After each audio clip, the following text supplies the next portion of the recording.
সুপ্রিয় শিক্ষার্থীরা, আশা করি সকলে ভালো আছো, সুস্থ আছো। সবাইকে শুভ সকাল জানিয়ে আজকের পদার্থবিজ্ঞান ক্লাস শুরু করছি। আমরা আলোচনা করছি পদার্থবিজ্ঞান দ্বিতীয় পত্রের সপ্তম অধ্যায় চ্যাপ্টারটি। সপ্তম অধ্যায়ে রয়েছে আমাদের ভৌত আলোকবিজ্ঞান। এই চ্যাপ্টারের গত লেকচারে আমরা বেশ কিছু বিষয় নিয়ে আলোচনা করেছি, আর আজকে আমরা এই অধ্যায়ের আরও একটি অন্যতম গুরুত্বপূর্ণ বিষয়গুলো নিয়ে আলোচনা করব। সেটি হলো গিয়ে আলোর ব্যতিচার বিষয়টি নিয়ে আমরা আলোচনা করব আজকের এই লেকচারে। এবং সেই ব্যতিচারের জন্য বিজ্ঞানী ইয়ং এর দ্বিচিরের একটা পরীক্ষা আছে, সেই পরীক্ষাটি থেকে আমরা কিছু ইকুয়েশন পাবো যেগুলো আমাদের সিকিউ করতে সহায়তা করবে। ঠিক আছে, তাহলে আজকে আমাদের এই লেকচারটা সিকিউ অংশের জন্য খুব ভেরি ইম্পর্ট্যান্ট। ওকে, তাহলে চলো শিক্ষার্থীরা, আমরা আমাদের আজকের লেকচার শুরু করি।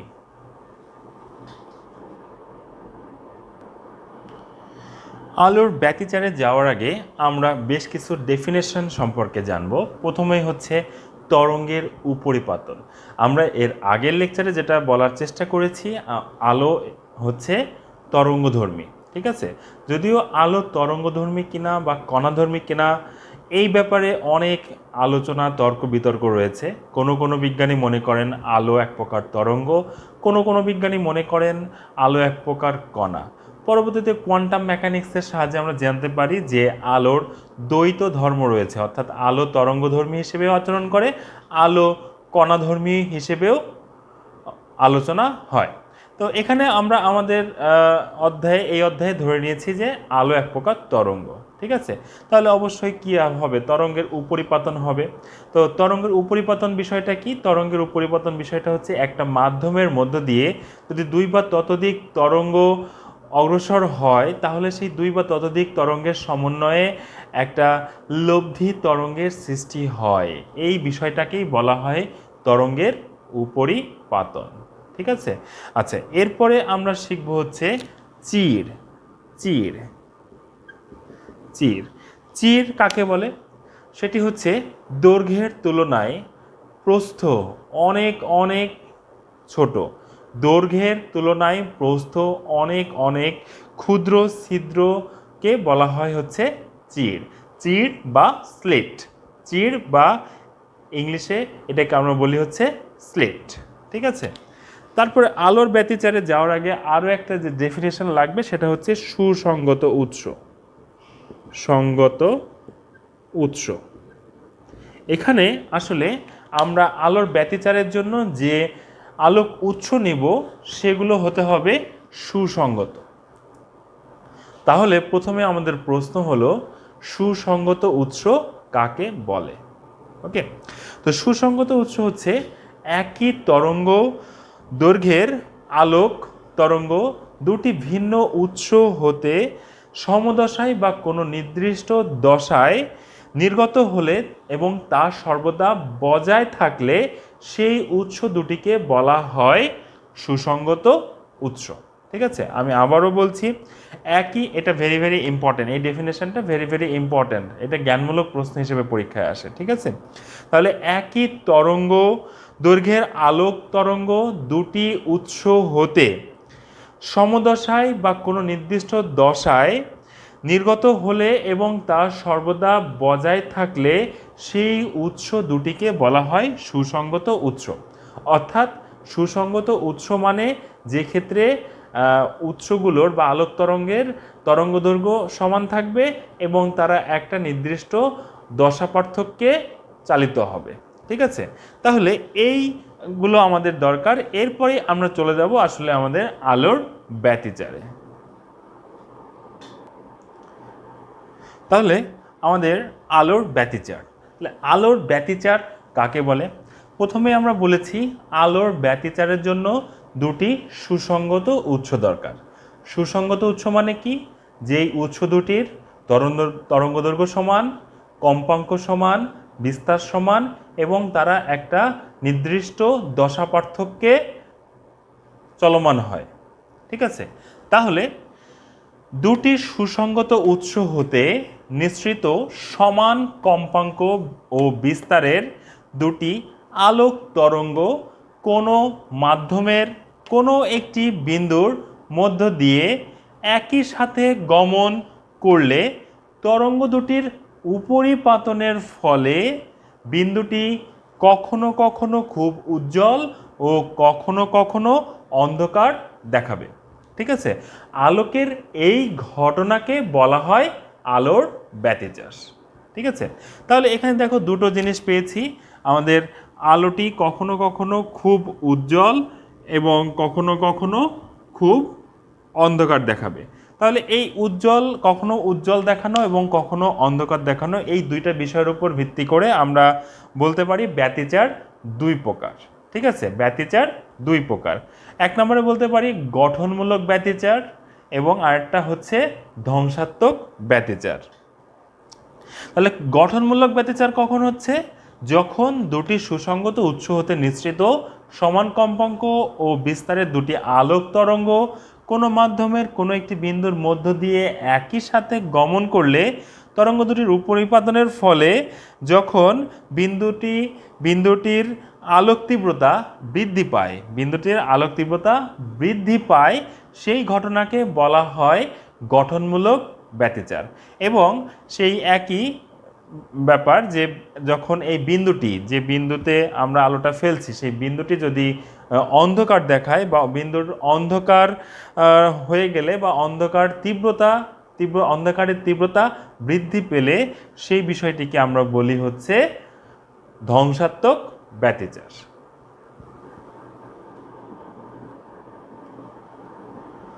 ব্যতিচারের ক্ষেত্রে আরও দুটি ইম্পর্টেন্ট বিষয় হচ্ছে ব্যতিচার সজ্জা এবং ব্যতিচার ডোরা বা ঝালর। তাহলে প্রথমে ব্যতিচার সজ্জা জিনিসটা কি? আমরা যদি কোনো একটি পর্দার উপর ব্যতিচার ঘটাই, ঠিক আছে, তাহলে পর্দায় আলো আধারের একটি সজ্জা পাওয়া যায়। আমরা যদি কোনো পর্দার উপরে ব্যতিচার ঘটাই তাহলে সেই পর্দায় একটি আলো আধারের সজ্জা পাওয়া যায়, সেই সজ্জাকে বলা হয় ব্যতিচার সজ্জা। ঠিক আছে, আচ্ছা, আর ব্যতিচার ডোরা বা ঝালর জিনিসটা কি? ব্যতিচার ডোরা বা ঝালর হচ্ছে কোনো তলের বা পর্দার উপরে যদি আলোর ব্যতিচার ঘটানো হয় সেখানে অনেকগুলো পরস্পর উজ্জ্বল ও অন্ধকার আলোর রেখা বা পট্টি পাওয়া যায়। এই আলোকিত বা অন্ধকার রেখার পট্টির যে সজ্জা, এই বিষয়টাকে বলা হয় ব্যতিচার ডোরা বা ঝালর। ঠিক আছে, জিনিসটা কীরকম? এই যে কখনো আমরা ওই যে গঠনমূলক ব্যতিচার এবং ধ্বংসাত্মক ব্যতিচার পড়লাম, তো গঠনমূলক ব্যতিচারের জন্য আমরা ওই স্থানটা আলোক পাবো এবং ধ্বংসাত্মক ব্যতিচারের জন্য আমরা একটা অন্ধকার অঞ্চল পাবো। আবার গঠনমূলক ব্যতিচারের জন্য আমরা আলোক পাবো এবং ধ্বংসাত্মক ব্যতিচারের জন্য আমরা আবার আরেকটা অন্ধকার অঞ্চল পাবো। এইভাবে আবার একটা উজ্জ্বল, আবার একটা অন্ধকার, এরকম কোনো একটা পর্দার উপরে যদি আমরা এরকম ব্যতিচার ঘটাই তাহলে এরকম আলো আধারের একটা পরস্পর সমান্তরাল আলো উজ্জ্বল এবং অন্ধকারের একটা সজ্জা আমরা পেয়ে যাব। এই বিষয়টাকে বলা হয় ব্যতিচার সজ্জা। আর এই ডোরা, এই যে আমরা আলো বা অন্ধকার ডোরাগুলা পাচ্ছি, এদেরকে বলা হয় ব্যতিচার ডোরা বা ঝালর।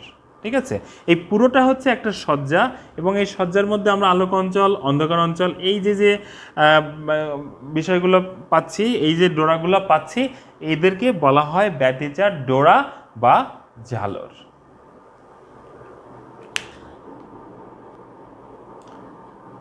আমরা এখন দেখব একটি ব্যতিচার সৃষ্টি করার জন্য কি কি শর্ত আমাদের মেনে চলতে হবে। ঠিক আছে, আচ্ছা, অনেকগুলো শর্তই মেনে চলতে হবে, তার মধ্যে ইম্পর্টেন্ট যে শর্তগুলো, যেগুলো না হলে ব্যতিচার সম্ভব নয়, সেই কটা বিষয় আমি ফোকাস করছি। ওকে, তাহলে প্রথমে যেটা হতে হবে, উৎস দুটি খুবই ক্ষুদ্র, সূক্ষ্ম ও পরস্পরের খুব কাছাকাছি অবস্থিত হতে হবে। 2 নম্বরে আমরা আগেই বলেছি, ডেফিনেশন থেকেই বলেছি যে আলোক উৎস দুটি, যে দুটি তরঙ্গ দ্বারা ব্যতিচার সৃষ্টি করা হবে সেই দুটি উৎস সুসংগত হতে হবে। ঠিক আছে। আচ্ছা, তারপরে আমরা 3 নম্বরে দেখতে পাচ্ছি যে যে দুটি আলোর বা যে দুটি তরঙ্গের বিস্তার ঘটানো হবে তাদের যে দুটি তরঙ্গের ব্যতিচার ঘটানো হবে তাদের বিস্তার সমান বা প্রায় সমান হতে হবে। ঠিক আছে। এবং সেই তরঙ্গ দুইটির তরঙ্গ দৈর্ঘ্য ও কম্পাঙ্ক সমান হতে হবে এবং সেই তরঙ্গ দুটির মধ্যে যে দুটি তরঙ্গ দিয়ে আমরা ব্যতিচার সৃষ্টি করব সেই দুটি তরঙ্গের মধ্যে সর্বদা একটি নির্দিষ্ট বা স্থির দশা পার্থক্য থাকতে হবে। অর্থাৎ এই শর্ত 5টি হচ্ছে ম্যান্ডেটরি একটা দুটি তরঙ্গ দ্বারা ব্যতিচার সৃষ্টি করতে গেলে এই শর্তসমূহ মেনে চলতে হবে। এর পরের টপিকেই আমরা দেখব ইয়ংয়ের দ্বিচির পরীক্ষা, অর্থাৎ বিজ্ঞানী ইয়ং দ্বিচির বা ডাবল স্লিট একটা এক্সপেরিমেন্টের মধ্য দিয়ে ব্যতিচার সৃষ্টি করে ব্যতিচারের বিভিন্ন বিষয় ব্যাখ্যা করেছেন। আমরা এখন সেই বিষয়টি দেখব।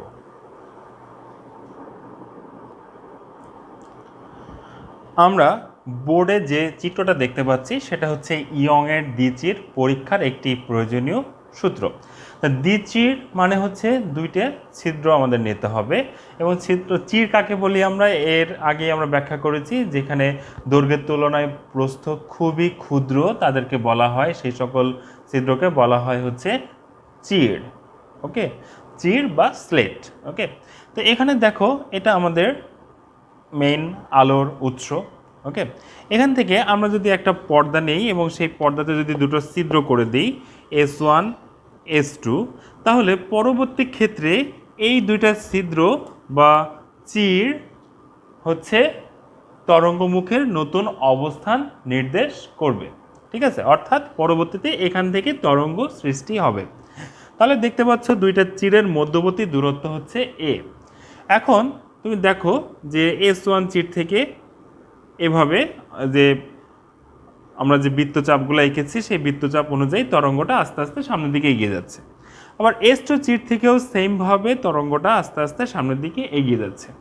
এখন দেখো আমরা জানি যদি তরঙ্গদ্বয় সমদশায় মিলিত হয় তাহলে আমরা ওখানে একটা উজ্জ্বল বিন্দু পাবো, যেটা গঠনমূলক ব্যতিচার হিসেবে আমরা পাবো।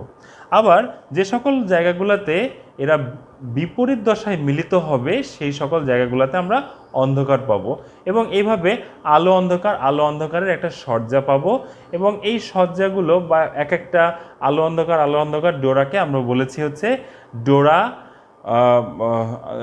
আমরা বলেছি হচ্ছে ঝালর। ঠিক আছে। আচ্ছা, এখন দেখো এই জায়গাগুলোতে যেখানে দুইটা তরঙ্গদ্বয় মিলিত হয়েছে যে সকল বিন্দুতে, সেই বিন্দুগুলোতে আমরা উজ্জ্বল আলো পাবো, অর্থাৎ এই সি বিন্দুতে আমরা উজ্জ্বল আলো পাবো এবং সেই সি বিন্দুটা হচ্ছে আমাদের কেন্দ্রীয় উজ্জ্বল ডোরা। ঠিক আছে, কেন্দ্রীয় উজ্জ্বল ডোরা বা ঝালর। ঠিক আছে, এই সি বিন্দুতে আমরা যে উজ্জ্বল অংশটা পাবো সেটাকে আমরা বলবো হচ্ছে কেন্দ্রীয় উজ্জ্বল ডোরা। ওকে, আচ্ছা, এরপরে দেখো এরপরে যে বিন্দুগুলোতে তারা সমদশায় মিলিত হয়েছে, আলো সমদশায় মিলিত হয়েছে সেই জায়গাগুলোতে এখানেও আমরা আরেকটি উজ্জ্বল ডোরা পাবো। ঠিক আছে, কিন্তু টি বিন্দু যেগুলো ডট ডট লাইন দিয়ে আমি দেখিয়েছি সেই টি বিন্দুগুলো একটু যদি ভালো করে খেয়াল করে দেখো যে এগুলোতে দেখো এগুলো মিলিত হয় নাই, এগুলো দশা হচ্ছে বিপরীত দশায় আছে। এই পয়েন্টগুলোতে দেখো বিপরীত দশায় আছে, অর্থাৎ এরা মিলিত হয়নি। সো বিপরীত দশায় থাকার কারণে আমরা এবং টি এবং কিউ এর জন্য একই কথা, এই জায়গাগুলোতে এরা বিপরীত দশায় আছে, ফলে এরা কি হয়নি, এই সকল জায়গাগুলোতে অন্ধকার অঞ্চল তৈরি হবে। ঠিক আছে, অর্থাৎ এখানে আলো, এখানে অন্ধকার, আবার এখানে আলো, এখানে অন্ধকার, এখানে আলো, এভাবে আমরা একটা সজ্জা পেয়ে যাব। ঠিক আছে, এই পি বিন্দুর জন্য আলো, টি এর জন্য এখানে অন্ধকার অঞ্চল, সি এর জন্য আলো, কিউ এর জন্য অন্ধকার অঞ্চল, আবার আর এর জন্য উজ্জ্বল। ঠিক আছে। আচ্ছা, এখন এটাই হলো গিয়ে আমাদের ব্যতিচার সজ্জা এবং এই ডোরাগুলোকে আমরা বলি হচ্ছে ব্যতিচার ডোরা বা ঝালর। ঠিক ঠিক আছে। আচ্ছা, তো এখন এখানে এই এক্স ওয়াই আমাদের পর্দা, সেই পর্দা থেকে এই চিরের যে পর্দা, সেই পর্দা থেকে ব্যতিচার সজ্জার যে পর্দা, ওই পর্দার মধ্যবর্তী দূরত্ব হচ্ছে ক্যাপিটাল ডি। আর এইভাবেই আমরা সাধারণত এগুলো যখন সমদশায় মিলিত হচ্ছে তখন আমরা উজ্জ্বল অংশ পাচ্ছি, এবং এরা যখন বিপরীত দশায় মিলিত হচ্ছে তখন আমরা এখানে একটা অন্ধকার অঞ্চল পাচ্ছি। এভাবেই সাধারণত একটা পর্দায় আমরা এই ব্যতিচার ঝালর বা ব্যতিচার ডোরা পেয়ে থাকি। এই বিষয়টাকেই বলা হচ্ছে আলোর ব্যতিচার। আর এই পরীক্ষাটার নামই হচ্ছে ইয়ংয়ের দ্বিচির পরীক্ষা।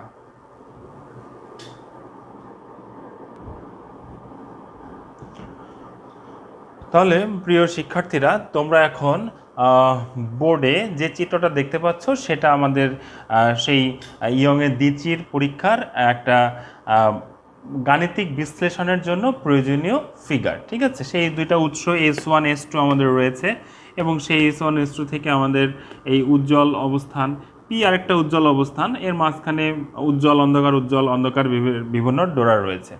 আমরা এখন যে কাজটা করব, আলোর ব্যতিচারের গাণিতিক বিশ্লেষণ করব। ঠিক আছে, তাহলে এই ক্ষেত্রে আমরা দুইটা তরঙ্গ নিয়ে নিব। দুটা তরঙ্গ ধরে নেই, একটা হচ্ছে y1। আচ্ছা, তার আগে কিছু বিষয় একটু ব্যাখ্যা করি। এখানে দেখতে পাচ্ছ S1 S2, অর্থাৎ চিরদ্বয়ের মধ্যবর্তী দূরত্ব হচ্ছে a, পর্দা থেকে পর্দার দূরত্ব যাকে আমরা প্রকাশ করেছি ডি দ্বারা, এবং আমরা অবশ্যই যে তরঙ্গ দৈর্ঘ্যের আলো ব্যবহার করছি, তোমাদের আশা করি শর্তে মনে আছে তরঙ্গ দৈর্ঘ্য সমান হতে হবে। অর্থাৎ আমরা এই যে দুইটা তরঙ্গ দৈর্ঘ্যের আলো যে নিব সেটা তরঙ্গ দৈর্ঘ্য সমান হতে হবে, এবং ধরে নেই সেই তরঙ্গ দৈর্ঘ্য হচ্ছে ল্যামডা। ঠিক আছে। আচ্ছা, এখন তাহলে এখানে একটা জিনিস একটু খেয়াল করো, এখানে চিত্র অনুযায়ী S2P মাইনাস S1P, এটাই কিন্তু আমাদের আসলে দশা পার্থক্য। ঠিক আছে, এইটুকুই আমাদের হচ্ছে দশা পার্থক্য না, এটা আমাদের আসলে পথ পার্থক্য। ঠিক আছে। আচ্ছা, এখন এই জিনিসটা যেহেতু আসলে পি বিন্দু অনেক দূরে না, পি বিন্দু এম বিন্দুর খুব কাছাকাছি, এজন্য আমরা যেটা লিখতে পারি আসলে S2P minus PN equal to SN, বা এটার আমরা নাম দিতে পারি হচ্ছে ডেল। এই ডেলটা হচ্ছে আমাদের পথ পার্থক্য। ঠিক আছে। আচ্ছা, এখন দুইটা তরঙ্গ আমরা নিয়ে নিই। দুইটা তরঙ্গ, একটা y1 equal to a sine 2i pi by lambda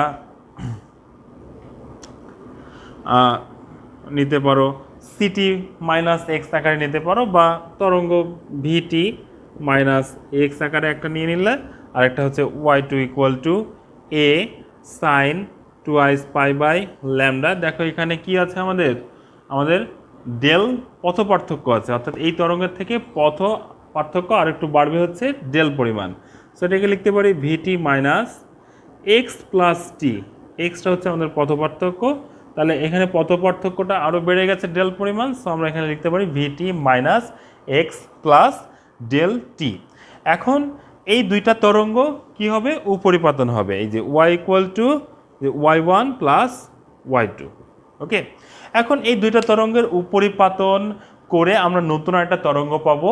তরঙ্গ অধ্যায়ে এই নতুন তরঙ্গ কিভাবে পাই সেটার বিস্তারিত বর্ণনা করা আছে। আমরা ফাইনাল তরঙ্গটা নিয়ে কাজ করব, অর্থাৎ আমরা এই ক্ষেত্রে লব্ধি যে তরঙ্গ সেটা পেয়ে গেলাম 2a sine 2i pi by lambda VT minus x minus del by 2 এবং cos pi by lambda into del. এবং এই জিনিসটাকে আমরা ধরতে পারি এই 2a এবং cos pi by lambda del, এদেরকে এই দুটাকে মিলে আমরা ধরতে পারি বিস্তার, সর্বোচ্চ বিস্তার a sine 2i pi by lambda VT minus x minus del by 2। Okay, আচ্ছা, এখন এখানে এই তরঙ্গের বিস্তার এটা হচ্ছে, এখন এই তরঙ্গের সব কিছু নির্ভর করবে এই বিস্তার এর উপরে। তাহলে আমরা এখন এই বিস্তারটা যখন সর্বাধিক হবে তখন সেখানে আমরা গঠনমূলক ব্যতিচার পাবো। এই বিস্তারটা যখন হচ্ছে সর্বনিম্ন হবে তখন আমরা হচ্ছে ধ্বংসাত্মক ব্যতিচার পাবো।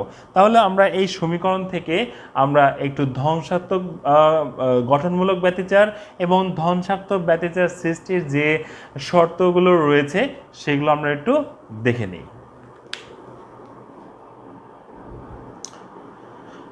আগের অংশে আমরা যে লব্ধি তরঙ্গটা পেয়েছি সেই লব্ধি তরঙ্গের বিস্তার ছিল a = 2a cos pi del by lambda. Okay, এখন এই বিস্তারের সর্বোচ্চ মানটাই হবে আমাদের হচ্ছে উজ্জ্বল ডোরা বা গঠনমূলক ব্যতিচার সৃষ্টির শর্ত। এখন এই যেখানে আমরা জানি কোনো ইকুয়েশনে যদি ত্রিকোণমিতিক ফাংশন থাকে তাহলে তার সর্বোচ্চ সর্বনিম্ন এই মানগুলো নির্ভর করে সেই ত্রিকোণমিতিক ফাংশনের উপরে, ঠিক আছে।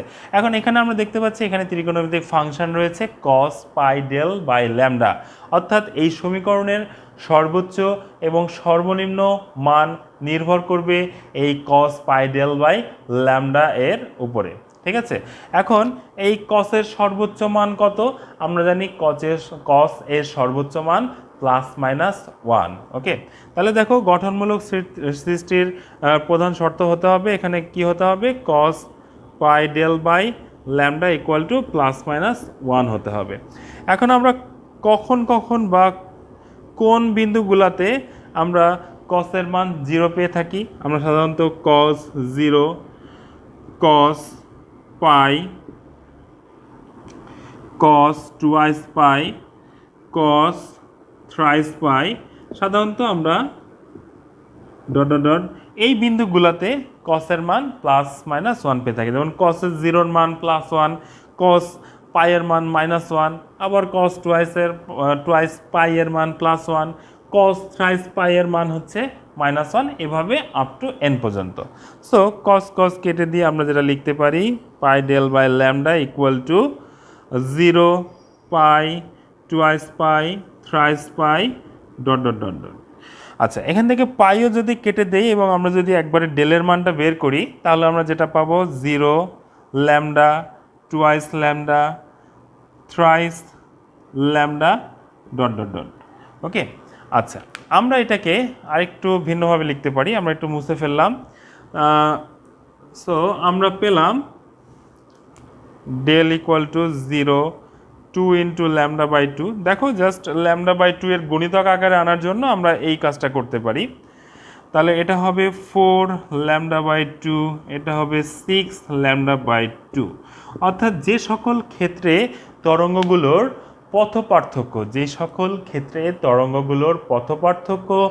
λ/2 এর জোড় গুণিতক, ওকে, যে সকল ক্ষেত্রে পথপার্থক্য λ/2 এর জোড় গুণিতক সেই সকল ক্ষেত্রে আমরা উজ্জ্বল ডোরা বা গঠনমূলক ব্যতিচার পেয়ে যাব। ওকে, তাহলে এই বিষয়টাকে আমরা এভাবে লিখতে পারি, অর্থাৎ আমরা যদি এতগুলো না লিখে n এর সাহায্যে প্রকাশ করি তাহলে ডেল আমরা এটাকে লিখতে পারি 2n। ওকে, 2n λ/2। তার মানে এখান থেকে আমরা লিখতে পারি এখানে n এর মান 0 থেকে up to 0, 1, 2 up to infinity. Okay, তাহলে দেখো এই যে n এর মান 0 বসালে এই 0, n এর মান যদি 1 বসাই তাহলে এই যে 2 λ/2, n এর মান 2 বসালে 4 λ/2, n এর মান 3 বসালে 6 λ/2। অর্থাৎ n এর মান 0 থেকে আমি লিখে দিচ্ছি n এর মান 0, 1, 2, 3 আপ টু ইনফিনিটি। ওকে, আচ্ছা, এখন এই 2 কেটে দাও, তাহলে ডেল = আমরা পেয়ে যাচ্ছি n ল্যামডা, অর্থাৎ পথপার্থক্য ডেল = n ল্যামডা। ওকে, অর্থাৎ পথপার্থক্য ডেল = n ল্যামডা এর কারণে আমরা আসলে আলোর গঠনমূলক ব্যতিচার পেয়ে যাব। আচ্ছা, তরঙ্গ থেকে আমরা আরেকটা সমীকরণ জানি। সেটা হচ্ছে দশা পার্থক্য = টুয়াইস পাই বাই ল্যামডা পথ পার্থক্য। দশা পার্থক্য = টুয়াইস পাই বাই ল্যামডা পথপার্থক্য। তাহলে এখন আমরা এই পথপার্থক্যগুলোর জন্য অবশ্যই গঠনমূলক ব্যতিচারের ক্ষেত্রে এই n ল্যামডা পথপার্থক্যের জন্য দশা পার্থক্যগুলো আসলে কি কি সেটা আমরা পেয়ে যাব।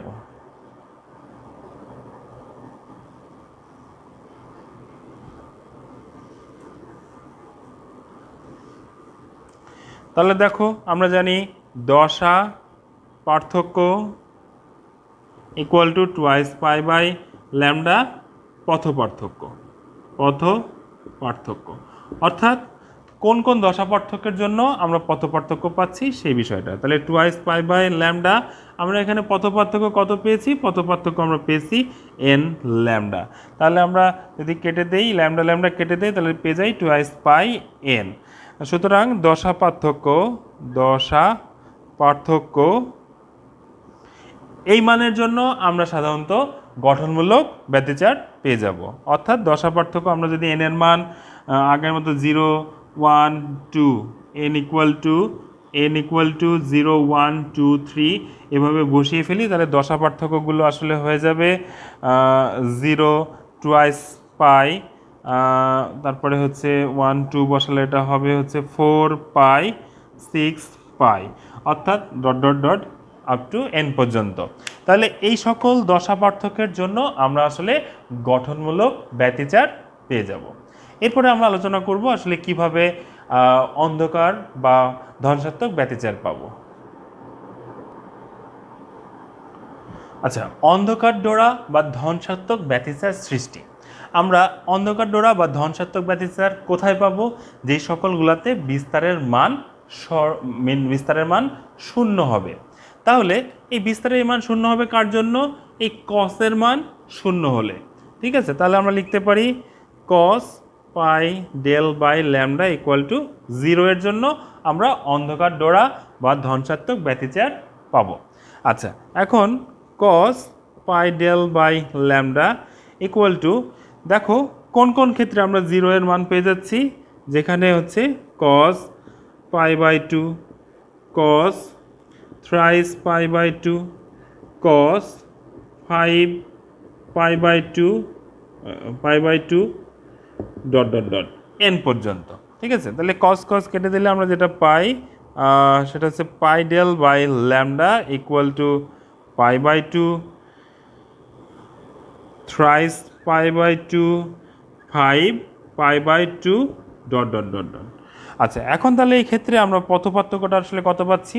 সবগুলো থেকে পাই কেটে দাও এবং আমরা ডেল এর মান পথপার্থক্য পেয়ে যাচ্ছি lambda by 2 thrice lambda by 2 5 lambda by 2 dot dot dot up to n পর্যন্ত। অর্থাৎ এই ক্ষেত্রে আমরা যে বিষয়টা পেয়ে যাচ্ছি সেটা হচ্ছে যেই সকল ক্ষেত্রে তরঙ্গ দৈর্ঘ্য মানে পথপার্থক্য তরঙ্গ দৈর্ঘ্যের বিজোড় গুণিতক, তরঙ্গ দৈর্ঘ্যের অর্থাৎ ল্যামডা বাই 2 এর বিজোড় গুণিতক, যে সকল ক্ষেত্রে পথপার্থক্য ল্যামডা বাই 2 এর বিজোড় গুণিতক, সেই সকল ক্ষেত্রগুলোতে আমরা অন্ধকার ডোরা বা ধনসাত্মক ব্যতিচার পেয়ে যাচ্ছি।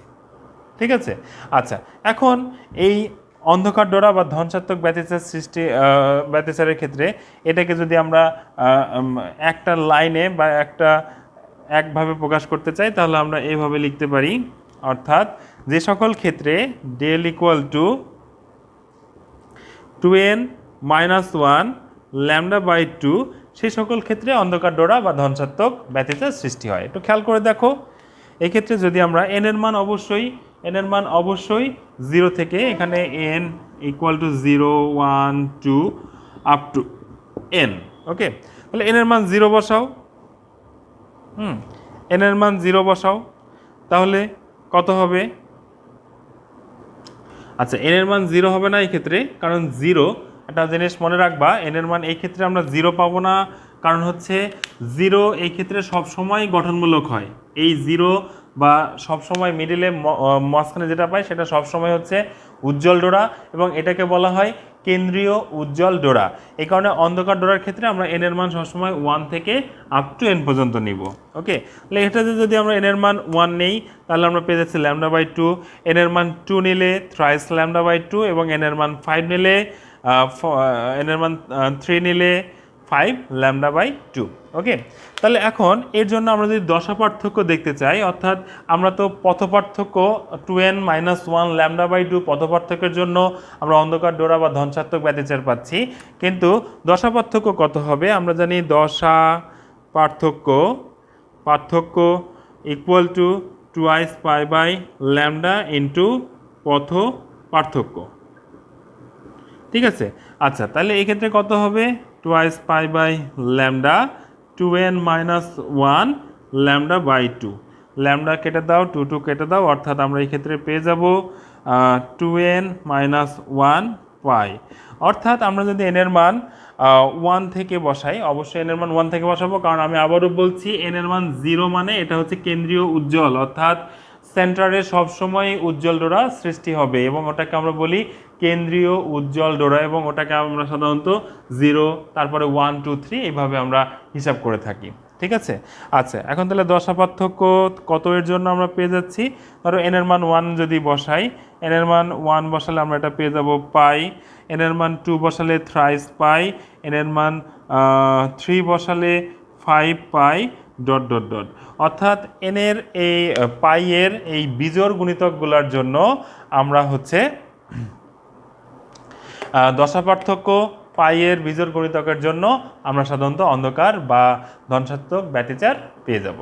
ঠিক আছে, আচ্ছা, তো এটাই মোটামুটি আমাদের আসলে আলোর ব্যতিচারের গাণিতিক বিশ্লেষণ, এবং এইভাবে আমরা অন্ধকার এবং ধনসাত্মক ব্যতিচার বা অন্ধকার আলোক ডোরা এবং বা বলা যায় হচ্ছে উজ্জ্বল ডোরা এবং অন্ধকার ডোরা সৃষ্টি করলাম। ঠিক আছে, মাঝখানেরটা সর্বদাই হচ্ছে উজ্জ্বল ডোরা, কারণ আমরা আগে চিত্রে দেখেছি সেখানে মাঝখানের যে পয়েন্টটা পেয়েছি, বিন্দুটা পেয়েছি, এটা সবসময় হচ্ছে সমদশায় ছিল, সো এই পয়েন্টটা সবসময়ই উজ্জ্বল ডোরা। তাহলে এরপরেরটা অন্ধকার ডোরা, তারপরেরটা আবার উজ্জ্বল, এরপরেরটা অন্ধকার, তারপরেরটা আবার হচ্ছে উজ্জ্বল। এভাবে সাধারণত আমরা একটা ব্যতিচার ঝালর মানে ব্যতিচার সজ্জা পাবো, এবং প্রতিটা এই যে যে ডোরা এদেরকে আমরা বলি হচ্ছে ব্যতিচার ডোরা বা ব্যতিচার ঝালর। ওকে, এখন আমরা এই ব্যতিচার ডোরাগুলোর মধ্যবর্তী ব্যবধান, অন্ধকার এবং উজ্জ্বল ডোরার উভয় ক্ষেত্রে যে ব্যতিচার ডোরার ব্যবধানটা সমান হয়, এই বিষয়টা আমরা একটু শিখব।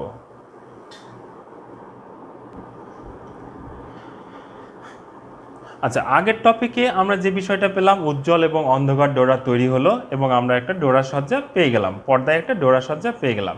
এখন আমাদের যে বিষয়টা শিখবো আমরা, সেটা হচ্ছে দুইটি উজ্জ্বল ডোরার ডোরা ব্যবধান এবং দুইটি অন্ধকার ডোরার ডোরা ব্যবধান, এবং আমরা দেখব এই দুই ক্ষেত্রে ডোরা ব্যবধান দ্বয় পরস্পর সমান হয়। ঠিক আছে, আচ্ছা, এখন তার আগে আমরা আসলে একটু চিত্রটা একটু আবার যাই।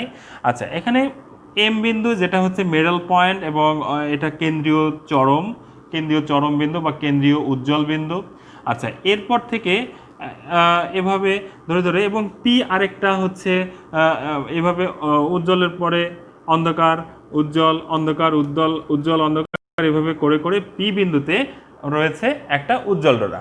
ঠিক আছে, এম বিন্দুতে উজ্জ্বল ডোরা, এবং আমরা মনে ধরি যে এন দূরত্বে পি বিন্দুতে আরও একটি উজ্জ্বল ডোরা রয়েছে। ওকে, তাহলে আমরা S1P এবং S2P যুক্ত করলাম, যুক্ত করার পরে আমরা S2P এর উপরে S1N একটা লম্ব আঁকি। এটা যেহেতু একটা লম্ব, তার মানে এটা 90 ডিগ্রি, এই পাশে এটাও 90 ডিগ্রি। ওকে, আচ্ছা, আর এখানে যেটা পাবো যে এই বিন্দুগুলো আসলে খুব কাছাকাছি, বিন্দু M এবং N বিন্দু এটা পরস্পর খুবই কাছাকাছি, আর এটা আবার একটা 90 ডিগ্রি ট্রায়াঙ্গেল পেয়ে যাব, এবং দুইটি পদ্মার মধ্যবর্তী দূরত্ব হচ্ছে D এবং চিরদ্বয়ের মধ্যবর্তী দূরত্ব হচ্ছে A। ওকে, আচ্ছা, এখন আর ধরে নেই যে কেন্দ্রীয় উজ্জ্বল হতে xn দূরত্বে পরবর্তী উজ্জ্বলটা অবস্থিত, xn দূরে পরবর্তী উজ্জ্বল ডোরাটা অবস্থিত, বা xn দূরত্বে n-তম উজ্জ্বল ডোরা অবস্থিত। ঠিক আছে, আচ্ছা, এখন এই ক্ষেত্রে আমরা যে বিষয়টা পাবো সেটা হচ্ছে ডোরা ব্যবধান করার আগে আমাদের n-তম এবং তার আগের ডোরার এই দুটার ব্যবধান আগে বের করতে হবে। সেই দুটার ব্যবধানটাই হবে আমাদের আসলে ডোরা ব্যবধান। এই জন্য ওই n দূরত্বে আগে এই ডোরার ক্ষেত্রে এই xn এর মানটা আমরা আগে নির্ণয় করি। আচ্ছা, তো এই এক্স এর মান নির্ণয় করার জন্য আমরা পথ পার্থক্যে দুইটা যে তরঙ্গ নিয়েছি সেই দুইটা তরঙ্গের পথ পার্থক্যের সহায়তা নিব। তাহলে পথ পার্থক্য আমরা কি পেয়েছিলাম, S2 P minus S1 P equal to S2 N। Okay, S2 N এটা। আচ্ছা, এখন একটু খেয়াল করো, আগেই বলেছি যে আমরা S2 P এর উপরে S1 N লম্ব অঙ্কন করেছি, তাহলে অবশ্যই এটা একটা ত্রিভুজ এবং এই থিটা পরস্পর সমান। আচ্ছা, এটা হচ্ছে আমাদের একটা সমকোণী ত্রিভুজ। এটা যদি একটা সমকোণী ত্রিভুজ হয় এবং এটা যদি থিটা হয়, তাহলে এটা হচ্ছে আমাদের ভূমি আর এটা হচ্ছে আমাদের লম্ব এবং এই স্লিটদ্বয়ের মধ্যবর্তী দূরত্ব এটা হচ্ছে অতিভুজ। তাহলে যেহেতু আমাদের লাগবে S2N এই দূরত্বটা এবং এই S2 এই দূরত্বটা আমাদের জানা, অর্থাৎ অতিভুজ জানা এবং লাগবে আমাদের হচ্ছে লম্বের ভ্যালু। তাহলে আমরা এই দুটার একটা আনুপাতিক সমীকরণ নিয়ে নিই। তাহলে এই লম্ব এবং অতিভুজ এর আনুপাতিক যে ত্রিকোণমিতিক টার্ম সেটা আমরা জানি সাইন থেটা। ওকে, তাহলে সাইন থেটা ইকুয়াল টু আমরা লিখতে পারি হচ্ছে S2N divided by S1 S2। ওকে, তাহলে S2N ইকুয়াল টু আমরা লিখতে পারি S1 S2 sine theta 1 sine theta. আচ্ছা, তোমরা দেখতেই পাচ্ছ চিত্র থেকে S1 S2 এর মধ্যবর্তী দূরত্বকে আমরা ধরেছি স্মল a সাইন থেটা। ওকে, তাহলে দেখো S2N এই জায়গাটাতে আমরা লিখতে পারি a sine theta. Okay, S2 P minus S1 P equal to S2N equal to a sine theta equal two এটা আসলে n ল্যামডা। ঠিক আছে, অর্থাৎ n সংখ্যক nতম নিয়েছি। সো n সংখ্যক ডোরার যে পথপার্থক্য সেটা আমরা নিয়ে নিলাম n ল্যামডা। এই যে এই পথপার্থক্যটা ওই পি বিন্দু n দূরত্বে পি বিন্দু অবস্থিত, nতম পি বিন্দুটা আসলে আমাদের nতম ডোরা। সো nতম ডোরার জন্য পথপার্থক্য হচ্ছে n ল্যামডা। তাহলে আমরা লিখতে পারি a sine theta equal to n lambda. Okay, আবার একটা জিনিস, এরা বলেছে যে এরা খুবই ক্ষুদ্র, এরা খুব কাছাকাছি অবস্থিত, তার মানে থেটা এর মানগুলো খুবই ক্ষুদ্র। আমরা জানি থেটা ক্ষুদ্র হলে আমরা লিখতে পারি sine theta equivalent to tan theta. Okay, এই বিষয়টা আমরা লিখতে পারি। এখন দেখো আমাদের আরও একটি ত্রিভুজ রয়েছে, সেটা হচ্ছে আমরা যদি এখানে ও দিয়ে দিই, এটা বিন্দু যদি আমরা ও লিখি, তাহলে OPM এই ত্রিভুজটা নিয়ে যদি আমরা কাজ করি, তাহলে এই পথপার্থক্যটা n এর জন্য পথপার্থক্যটা আমরা পেয়ে গেলাম। এখন আসো আমরা যদি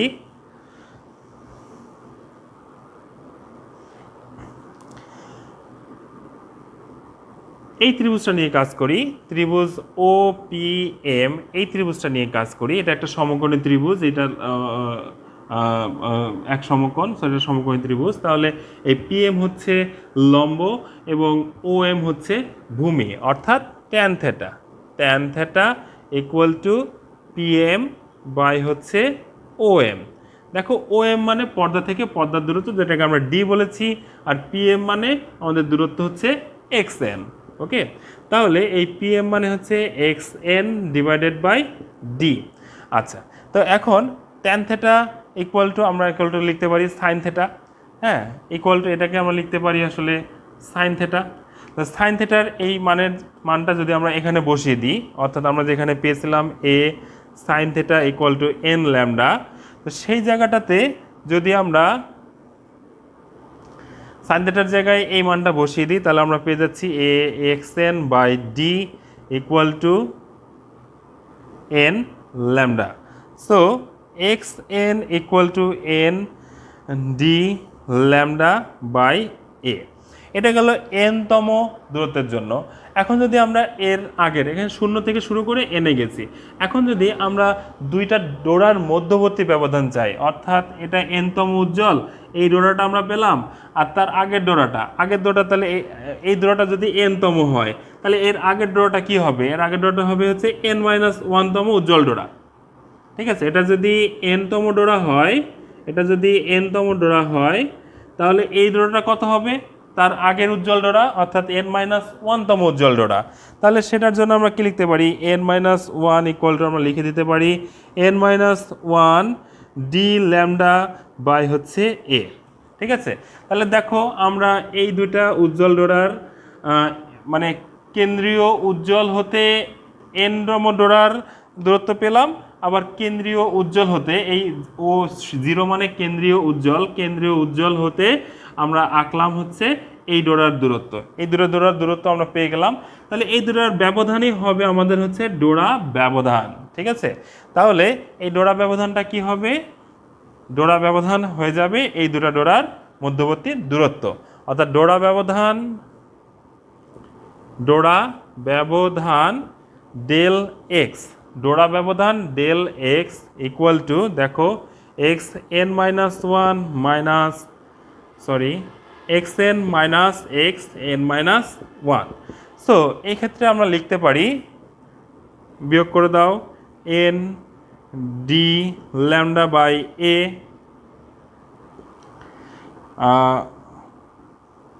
মাইনাস, এগুলো গুণ করে দিলে যেটা পেয়ে যাবো একবারে লিখে ফেলি n d lambda by a plus d lambda by a. Okay, তাহলে দেখো এখানে আমরা ডোরা ব্যবধান পেয়ে যাচ্ছি এই দুটো কাটা, তাহলে d lambda by a del x equal to d lambda by a. এটা হলো গিয়ে আমাদের ডোরা ব্যবধান। দুইটি উজ্জ্বল ডোরার মধ্যবর্তী ডোরা ব্যবধান হচ্ছে del x equal to d lambda by a. Okay, আচ্ছা, ঠিক সেম জিনিসটাই আমরা পাবো এই ক্ষেত্রেও। আমরা এই যে দুইটা অনুজ্জ্বল বা দুইটা অন্ধকার ডোরার ডোরা ব্যবধানও যদি আমরা নির্ণয় করি, দুইটা অন্ধকার ডোরা বা দুইটা পরস্পর অন্ধকার ডোরার মধ্যবর্তী ডোরা ব্যবধানও হবে হচ্ছে আমাদের ডেল এক্স। ওকে, একই জিনিসই আমরা পেয়ে যাব। দুইটি উজ্জ্বল, তার মানে আমরা বলতে পারি এই ডেল এক্সটাকে বলতে পারি দুইটি উজ্জ্বল বা দুইটি অন্ধকার ডোরার, অবশ্যই পাশাপাশি পরপর দুইটি উজ্জ্বল বা দুইটি অন্ধকার ডোরার মধ্যবর্তী ডোরা ব্যবধান del x equal to d lambda by a, যেখানে ডিটাকে আমরা বলি হচ্ছে পর্দা দুইটি পর্দার মধ্যবর্তী দূরত্ব, ল্যামডা হচ্ছে আমরা যে আলোক তরঙ্গ নিয়ে কাজ করছি সেই আলোক তরঙ্গের তরঙ্গ দৈর্ঘ্য, এবং এ হচ্ছে স্লিটদ্বয়ের মধ্যবর্তী দূরত্ব। ঠিক আছে, আচ্ছা, এরপরে এটা তো আমরা পেলাম দুইটি উজ্জ্বল বা দুইটি অন্ধকার ডোরার মধ্যবর্তী ডোরা ব্যবধান। ওকে, এখন তাহলে ডোরা প্রস্থ। আচ্ছা, তার আগে আমরা একটু জিনিস দেখি। আচ্ছা, তো ডোরা ব্যবধানের ক্ষেত্রে আমরা দেখতে পাচ্ছি ডোরা ব্যবধান পর্দাদ্বয়ের মধ্যবর্তী দূরত্বের সমানুপাতিক হয়, অর্থাৎ দূরত্ব যত বাড়বে ডোরার ব্যবধানও তত বাড়বে। আচ্ছা, আমরা এটা ডোরা প্রস্থ দিয়ে না হয় ব্যাখ্যা করব। আচ্ছা, আমরা এরপরে এটা ডোরা ব্যবধান গেল, ডোরা প্রস্থে চলে যাই। ডোরা প্রস্থ, ঠিক আছে, ডোরা প্রস্থ। এরপরে ডোরা প্রস্থটা কি হবে আসলে? ডোরা প্রস্থ মানে হচ্ছে যে কোনো একটা ডোরা, সেটা অন্ধকার ডোরা হতে পারে, সেটা উজ্জ্বল ডোরা হতে পারে, যে কোনো একটা ডোরার যে প্রস্থ সেটাকে আমরা বলি আসলে ডোরা প্রস্থ। সেটা অন্ধকার ডোরা হতে পারে, সেটা উজ্জ্বল ডোরা হতে পারে। ওকে, তাহলে ডোরা প্রস্থকে আমরা শুধু এক্স বা অনেক ক্ষেত্রে আমরা ডেল এক্স এইভাবেও প্রকাশ করে থাকি। যেভাবে প্রকাশ করি না কেন, এটা হবে ডেল এক্স বাই হচ্ছে 2। Okay, x equal to del x বা ডেল এক্স যেভাবে প্রকাশ করো equal to del x by 2। এখানে ডেল এক্সের মান কত পেয়েছো? ডেল এক্সের মান পেয়েছো হচ্ছে ডি ল্যামডা, তাহলে এটা একবারে বসাই দিলে এটা হয়ে যাচ্ছে 2a। সুতরাং আমরা এক্স বা ডেল এক্স যেটা দ্বারা প্রকাশ করো, ঠিক আছে, আমরা পেয়ে যাচ্ছি ডি ল্যামডা বাই 2a। এটাকে আমরা বলি হচ্ছে ডোরা প্রস্থ। ঠিক আছে, এটাকে আমরা বলি ডোরা প্রস্থ, অর্থাৎ যে কোনো একটা ডোরার প্রস্থ, অর্থাৎ এই যে এক্স বা ডেল এক্স, সেটা হতে পারে উজ্জ্বল, সেটা হতে পারে অন্ধকার। ওকে, তাহলে এটা হচ্ছে এক্স বা ডেল এক্স। ওকে, ডোরা প্রস্থ। তাহলে এই ডোরা প্রস্থের ক্ষেত্রে আমরা যে বিষয়টা দেখতে পাচ্ছি সেটা হচ্ছে ডোরা প্রস্থ পর্দার মধ্যবর্তী দূরত্বের সমানুপাতিক, অর্থাৎ আমরা এই দূরত্ব যত বাড়াবো ডোরাগুলো তত মোটা মোটা হবে, ডোরাগুলো তত মোটা মোটা হবে, অর্থাৎ ডোরা প্রস্থটা বেড়ে যাবে, ডোরাগুলো তত মোটা মোটা হবে। দেখো এটা তরঙ্গ দৈর্ঘ্যেরও সমানুপাতিক, অর্থাৎ আমরা যত বেশি তরঙ্গ দৈর্ঘ্যের আলো নিব ডোরাগুলো তত বড় বড় পাবো আমরা। আচ্ছা, আবার এক্স ইকুয়াল টু আমরা দেখতে পাচ্ছি এ, অর্থাৎ স্লিটদ্বয়ের মধ্যবর্তী দূরত্বের ব্যস্তানুপাতিক। ওকে, তো স্লিট বা চিরদ্বয়ের মধ্যবর্তী দূরত্বের ব্যস্তানুপাতিক, এর অর্থ হলো স্লিট বা চিরদ্বয়ের মধ্যবর্তী দূরত্ব যত বাড়বে ডোরা প্রস্থ তত ক্ষুদ্র ক্ষুদ্র হয়ে যাবে, মানে চাপা চাপা চাপা ডোরা পাবো। আর ডোরা প্রস্থ চিরদ্বয়ের মধ্যবর্তী ব্যবধান যত কমবে আমরা ডোরাগুলো তত মোটা মোটা বা ব্যবধান তত বড় ব্যবধানের ডোরা পেয়ে যাব।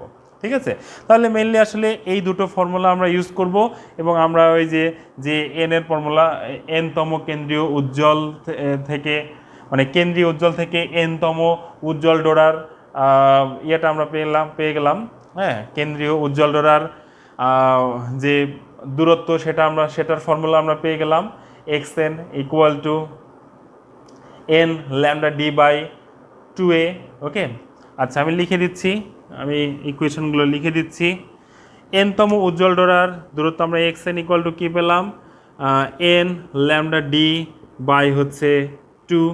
এটা উজ্জ্বল ডোরা এনতম উজ্জ্বল ডোরা।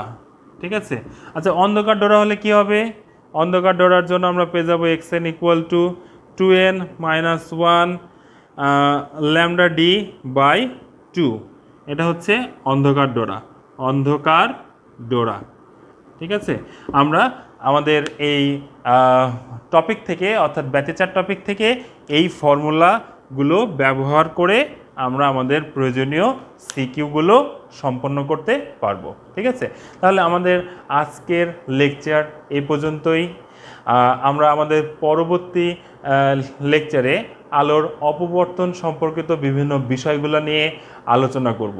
তাহলে আজকে এ পর্যন্তই, ততক্ষণ পর্যন্ত তোমরা সকলে ভালো থাকো, সুস্থ থাকো, সকলের সুস্বাস্থ্য কামনা করে আজকের লেকচার এখানেই শেষ করছি। সকলকে অসংখ্য ধন্যবাদ।